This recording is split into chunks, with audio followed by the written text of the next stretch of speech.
sur la plus grande place de Paris, la Concorde, accueille comme une passerelle tendue entre le XVIIIe siècle des Lumières et le XXe de la modernité, deux pavillons prouvés. Deux pavillons scolaires porteurs d'une inventivité et d'une créativité du designer industriel nancéien. Là, on est dans une proportion complètement différente. On a une maison qui fait 150 mètres carrés au sol et dont la structure est toujours sur le même principe, c'est-à-dire une structure porteuse au centre, deux structures sur les côtés comme celles que l'on voit qui évidemment vont supporter des grandes poutres.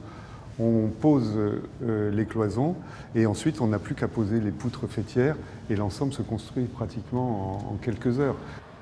À l'intérieur de ce bâtiment de 1958, du mobilier comme le bureau présidence ou des lits, des banquettes et des fauteuils significatifs de l'œuvre de Prouvé. Quant à l'école provisoire destinée à Villejuif de 57, on la retrouve en maquette à l'intérieur du Grand Palais à la FIAC, chez l'un des deux galéristes spécialisés. Aujourd'hui, les meubles de Jean Prouvé sont reconnus maintenant pratiquement dans le monde entier, font partie des collections des plus grands collectionneurs, notamment d'art contemporain. Et c'est ce qui évidemment explique la montée des prix qui a maintenant vu cette reconnaissance internationale, évidemment établi une gamme de prix qui sont beaucoup plus élevés que ceux qu'on a pu connaître à l'époque où Prouvé était complètement oublié.